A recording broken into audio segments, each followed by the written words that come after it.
here I have a Game Boy Advance that I made on this stream where I modded Game Boy Advances till I broke my back or whatever. While my back was very much hurting that day, I tried to do as much as I could. Anyways, that's not the point of this video. This Game Boy does not read Game Boy Advance games, specifically Game Boy Advance games, because if I put in this test cart that is an original Game Boy game, or really a Game Boy Color game, I can press all of the buttons, no problem. I forgot that L and R are not Game Boy Color buttons, so I just have to do that. But it works. But then you go back to Game Boy Advance games and nothing. Not even a garbled logo.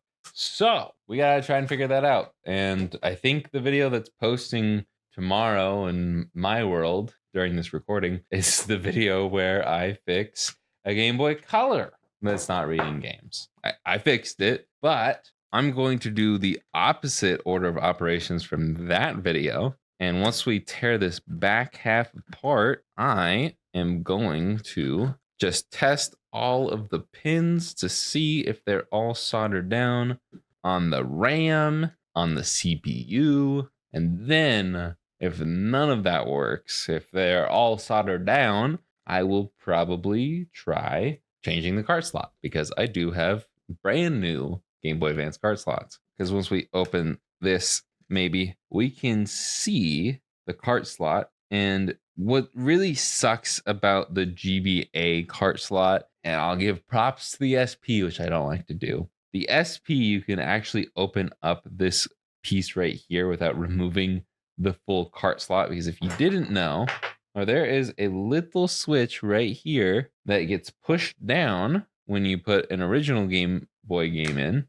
It's pushed down there, and that's why there's little cutouts on the Game Boy Advance games, because that switch does not get knocked when you put one of the GBA games in. And it's possible, I don't fully think so, but it is possible that this switch isn't cleaned enough, because both Game Boy and Game Boy Advance games use all of the pins on the cart slot, as far as I'm aware. I don't think either of them don't use one. Maybe certain games don't use certain pins, I don't know. But I don't think it's a problem with any of these individual pins. And I feel like the problem would be slightly different if it was the switch here. So that's why I'm going for the CPU and RAM first, because I've had it happen before where it'll be a Game Boy Advance. I think it happened on an SP where I didn't have any games in the cart slot, and I would turn it on. It would only show up as the Game Boy Color boot screen.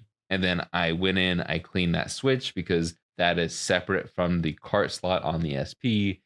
And then that problem went away because it was only booting in the 5-volt mode versus the 3.3 volt mode that is the Game Boy Advance. I could have those voltages swapped. But anyways, that's a lot of backstory. Let's get into the other side of this board and let's annoyingly move each and every pin on the RAM and CPU.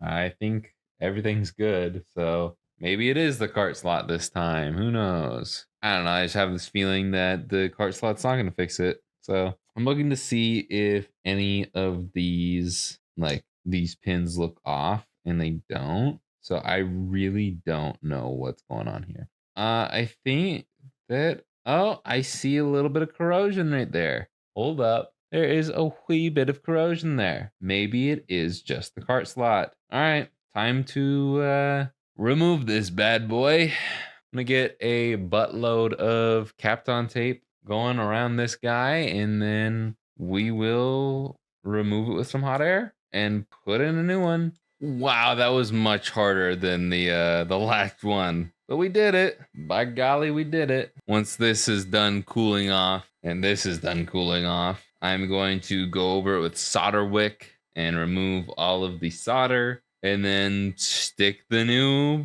cart slot in there and solder it up. Here is Funny Playing's new, brand new, I mean, they've been out for a while, but aftermarket Game Boy Advance cart slot. It's got the 3-volt/5-volt switch built in, everything you need, plastic, brand new, and they're even gold pins. So I'm just going to slot this in here, lining up those pins, at least trying to. A lot of pins to line up here. Oh my gosh. Just had to get the clips in their holes, and it looks like all of these pins are in their holes. Nothing got bent and pushed out. It is a little bit hard to tell, but I think we're good. So I'm just going to quickly solder through all of them, add solder to each and every pin, and then we'll test it out. Beyond that, I genuinely don't know what else to try. So hopefully this works. All right, let's put this back together and see what happens. All right, here goes nothing. Literally, nothing's different. Awesome. Okay.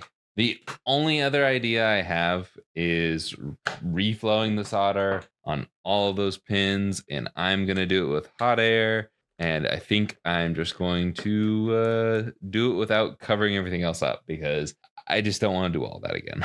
So it's 2 videos where Game Boy Advances aren't reading games properly. In both those videos, I replaced the cart slot with new fancy ones. That doesn't solve the problem. But this time I checked to make sure all the pins were good before I do anything else. And it's like still, nah, you're gonna need to reflow it here. And if that doesn't work, I genuinely don't know. And that will be incredibly frustrating because it should just work. So we put that off to the side once again, plop this down here, and yeah, I'll cover stuff up with Kapton tape that I don't want to melt. I mean, it just never works for me anyways. I don't know why I do it. Like something always either moves or melts, and it's so frustrating every single time, but oh well. This is why I don't like hot air, because it just doesn't work for me. And all that, and I still can't really do anything to protect those couple chips because the freaking link port's in the way. And this is just, I hate it. I hate hot air soldering. So I'm still gonna have it at the lowest rate of airflow I can set it to at like 430 degrees Celsius. Load this bad boy up with flux and let it rip. The whole CPU just moved. That's crazy. Okay. It was like the entire CPU like bubbled up underneath and just lifted itself. I hope that was in focus. And now I'm going to get to test each and every one of those pins once again. And I have a feeling that a lot of them are lifted. Okay, here we go again on my own. Okay, top row seems fine. We'll swap over to the RAM for a second. Why not? That's a little warm still. There's a lot of gunk on this side.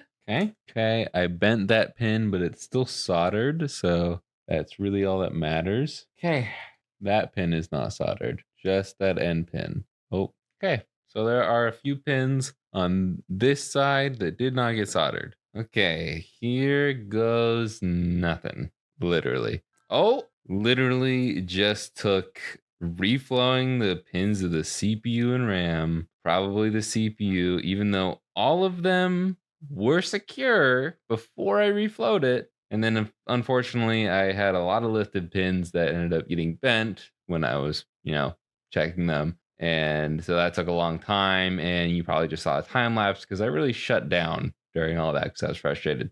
So, yeah, this is working and all the buttons work and it reads games. Look at that. Let's turn those touchpads off, huh? But yeah, it reads games. And hallelujah, I am so very happy it does. If you want to buy this, it is available now at retroremaster.com, hopefully. If not, there's always something that looks like it. And there's a wide variety of Game Boy Advances to choose from. Thanks for watching.